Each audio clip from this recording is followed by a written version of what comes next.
ఒత్తిడి నుంచి బయటపడేయడం కానీ స్ట్రెస్ రిలీవ్ చేయడం కానీ చేయడం జరిగింది. అన్నా 100 సినిమాలు కదా 1000 సినిమాలు చూసి ఎప్పుడైనా నిజంగా ఇప్పుడు బ్లాక్ అండ్ వైట్ నుంచి ఉన్నాను అనుకుంటారు అందరూ. చిత్తూరు నాగయ్య గారు యాక్ట్ చేసి ఇలా సైలెంట్గా ఉంటే మనకు నచ్చదో. ఒకసారి అరుపులు రాళ్ళు ఎలా ఉండాలి. ముందే భూమి చేస్తుంటాడు బొడ్రాజు వచ్చాడు మీ ఊరికి. ఉన్నది కదన్నయ్య, బుల్లెట్ దిగిందా లేదా అన్నదే పాయింట్ అన్నమాట. అది చూసారా మా కుర్రాళ్ళు అంతా అంత హుషారుగా ఉన్నారు అక్కడ. తమ్ముళ్ళు ఒకసారి గట్టిగా వేసుకోండి. అది చూసారా మా సైడ్ అంతా సపోర్ట్ ఉందా, మీ సైడ్ సైలెంట్ ఉంది. ఆ సైడ్ అందరూ ఎవరున్నారు తెలుసా, లేడీస్ ఉన్నారు. వాళ్ళు అరిచేట్టు నువ్వు హైదరాబాద్ ఎగిరిపోతావు. వాళ్ళు కాముగా ఉన్నారు. వాళ్ళు అరిస్తే సార్ కొంచెం స్లో ఆరమాలండి, కమ్మలో దిగిపోతాం కొంచెం స్లో అందరూ సెల్ ఫోన్లు వీడియోలు తీసేవాళ్ళు బిజీగా ఉన్నారు. అందుకని అందరూ డీసెంట్గా ఉన్నారు. మా సైడ్ విజిల్ చేశారు చూసారు ఒకళ్ళు చాలు. ఎవరు చప్పట్లు కొట్టలేదు సార్. చప్పట్లు కొట్టేస్తాం మేము. అగ్గో ఈయన అడిగితే చప్పట్లు కొడతారా మీరు? అలా చప్పట్లు కొట్టకూడదు. మా ఆర్టిస్టులు ఎప్పుడు అంటారు మీకు చప్పట్లు, మాకు పెసరట్లు, బొబ్బట్లు, దుప్పట్లు చప్పట్లు కొట్టని అంటారు. ఎవరు పడితే వాళ్ళు అడిగితే చప్పట్లు కొట్టకూడదు. అందుకని నేను దానికి మంచి ఎక్సర్సైజ్ కనిపెట్టాను. హెల్త్ ఈజ్ వెల్త్ అంటారు మన పెద్దోళ్ళు. అవును, ఆరోగ్యం మహాభాగ్యం. అందరూ జిమ్కి వెళ్ళి ఆరోగ్యం తెచ్చుకుంటే కుదరదు. అందరూ కాస్ట్లీ ఫుడ్ తినాలంటే కుదరదు. అందుకని ఎప్పుడు పడితే అప్పుడు ఎక్కడుంటే అక్కడ సింపుల్ గా ఎక్సర్సైజ్ చేసేయాలని నేను కనిపెట్టాను.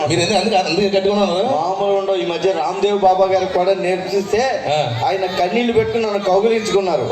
ఒళ్ళంతా మడత చేసుకున్నాను. నాకెందుకు రాలేదు ఈ ఐడియా అని బాధపడ్డారు. మీ అందరికీ నేర్పించేస్తాను. ఎక్సర్సైజ్ నేర్చుకోండి, చాలా బాగుంటది. ఫ్రీ. మీ ఇంట్లో వాళ్ళకి, ఫ్రెండ్స్ కి, చుట్టాలకి అందరికీ నేర్పండి. అందరూ కూర్చున్న చోట్ల కుడి చేయి పైకి ఎత్తని చెప్తాను. అలా అందరూ చాలా మంచి ఎక్సర్సైజ్, దాని వల్ల ఉపయోగాలు చెప్తాను. దాన్ని అలాగే ఉంచి అరచేయి కూడా పైకి ఎత్తాను. ఫోన్లు ఉన్నా సార్ చేతుల్లో పర్వాలేదు. ఫోన్లు వాచీలు పోతే నాకి కొని పెడతారు తర్వాత. అందరూ అలాగే ఉంచి 1 అంటే ఒకసారి కొట్టండి. ఒక్కసారి తప్పని కొట్టాలి. ఒకేసారి రావాలి. రెడీ 1 అబ్బే ఒకసారి. రెడీ 1 2 3 1 2 3. ఆటల్లో స్పీడ్ అన్నావు కానీ మరి ఎంత స్పీడ్గా నేర్చుకున్నారంటే. అదే కదా, చాలా తొందరగా. ఒక్కసారి ఎక్సర్సైజ్ చేస్తే మీకు ఉపయోగాలు చెప్తానండి. ఒకసారి రెడీ 1 2 3. అది ప్రతిరోజు సాయంత్రం 6 నుంచి 7 గంటల మధ్యలో ఈ ఎక్సర్సైజ్ చేస్తే మీ ఇంట్లో దోమలు ఉండవు. నిజమేనండి. తెల్లవాళ్ళు చేసి పోకుంటే దొంగలు రాదు. ఫ్రీ. త్రినాథ్ గారు ఉండవు దొంగలు వస్తారండి. అదే నాకు భయం వేసి ఇందాలో ఆయనేమో బుల్లెట్ ఎప్పుడు దిగిందా అన్నారు ఇక్కడ ఇంగ్లీష్ మాస్టర్. ఆయన ఎదురుకుండా పెట్టుకున్న బుల్లెట్లు తుపాకీలు అంటే మనకు పెసరట్ అయిపోద్ది ఈపు. అది సరే స్కిట్ లో వెళ్దాం. అదే స్కిట్ లోకి వెళ్దాం. వాళ్ళు అదే చూస్తున్నారు, వచ్చిన పని చేస్తారో లేదని చూస్తున్నారు వీళ్ళు. సో ఇప్పుడు మనం అది చేద్దాం. సాధారణంగా చాలా మంది మనం సినిమా ఆర్టిస్టులు చూస్తూ ఉండే. ఇప్పుడు మమ్మల్ని చూడగానే మీకు ఏదో పెద్ద బాగుందని హ్యాపీ. మేము కూడా ఒకప్పుడు ఆర్టిస్టులు చూసుకుంటే అలాగే హ్యాపీగా ఫీల్ అయ్యి ఉన్నాం. మనం మాట్లాడినప్పుడు వాళ్ళు మనకు నచ్చినట్టు మాట్లాడారనుకోండి, సినిమా ఒకలా ఉంటుంది. మనం అడిగిన వాటికి జవాబు చెప్పతే సినిమా ఇంకోలా ఉంటుంది. అదేంటో ఇప్పుడు చూపిస్తాం. జబర్దస్త్లో మన నాగికి మంచి పేరు వచ్చేసి సినిమాలో హీరోగా చేస్తున్నాడు. అవకాశాలు వస్తున్నాయి, డబ్బులు మాత్రం రావట్లేదు. అందుకే బస్సుల్లోనే తిరుగుతున్నాడు.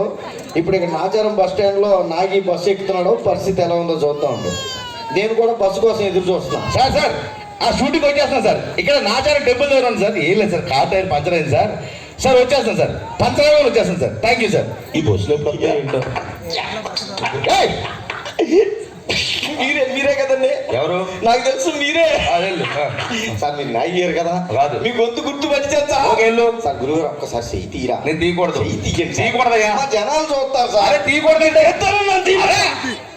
అప్పారావు గారు. అప్పారావు పందిలో నల్లగంత ఉంటాడు. నా పేరు నాగి. నాగి లోపల ఉంది సార్, బయటికి రాకుంటుంది అది. బాబు మా ఇంట్లో వాళ్ళందరూ మీకు పెద్ద ఫ్యాన్స్ అండి బాబు. గురుగారు దూరదర్శన్లో వస్తుంటాడు. దూరదర్శన్లో వచ్చి పందులు ఎలా పెంచుకోవాలని చెప్తుంటాడు. లోపల రాదు. సారీ అండి, గురుగారు ఈటీవీలో వస్తుంటాడు. ఆ వంటల ప్రోగ్రాం వచ్చి శాశ్వత కెలబెట్టుకోవాలని చెప్తుంటాడు. జబర్దస్త్ బాబోయ్ లోపల ఉంది సార్, బయటికి రాకుండా దేవుడు. గురుగారు జబర్దస్త్ వస్తాడు సార్. మీ ప్రోగ్రామ్ అంటే మా ఇంట్లో వాళ్ళందరికీ చాలా చాలా ఇష్టం అండి. మీ ప్రోగ్రామ్ వస్తుందంటే చాలు యానిమల్ ప్లాంట్ ఎట్టేస్తాం. అదే అదే అంటే ఆనందంలో ఏదేదో మాట్లాడతాను. గురుగారు అయ్యో బాబు, ఇప్పుడు గురువు గారిని ఇక్కడ కలిసి అని చెప్తే మా ఇంట్లో నమ్మరే. బస్సు ఎప్పుడు వస్తుందండి ఇక్కడికి? ఐడియా ఏం చేస్తాం? పెన్ను కాగితం ఉందేమో తీస్తున్నాను. దేనికి? ఆటోగ్రాఫ్ తీసుకుందాం. ఆటోగ్రాఫ్ పండగ గురుగారు, ఆ. మా ఫ్రెండ్ ఒకడు ఉన్నాడు సార్. అయితే మీకు పెద్ద ఫ్యాన్ సార్ అడు. ఆహా. మీరంటే కోసేసుకుంటాడు. ఆంటీ కోసుకోమో నువ్వు కోసుకో, దగ్గర రోజులు పద.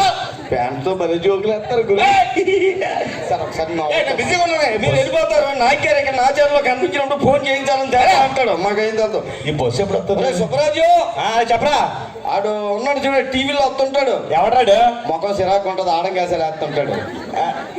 నేను చాలా బిజీగా ఉన్నాను. ఇప్పుడు నా వయ్యా అనుకో, నాకు ఎక్కడ సత్తుపల్లి బస్ స్టాండ్ లో తగిలింది, పెద్ద ఫ్యాన్ అయిపోయాడు. రే చాలా బిజీగా ఉన్నాడు, తర్వాత మాట్లాడుతాను. నాకు ఒకసారి నువ్వు ఫోన్ లో మాట్లాడు, నాకు ఏం బస్సు గురుగారు ఆ. ఒకసారి. నేను బిజీ చెప్పాను కదా. ఫ్యాన్ నేను మాట్లాడలే. ఫ్యాన్ అండి, అంత పెద్ద ఫ్యాన్ ఆవిడ. చాలా పెద్ద ఫ్యాన్. మాట్లాడండి ఒకసారి. హలో, ఎవరమ్మా? ఎవరో మాట్లాడండి. ఏడిపిస్తున్నామేమో అనుకుంటున్నాను. నమ్మరండి బాబు, చెప్పండి. నేను నాగినని చెప్పండి, మీరు చెప్పండి.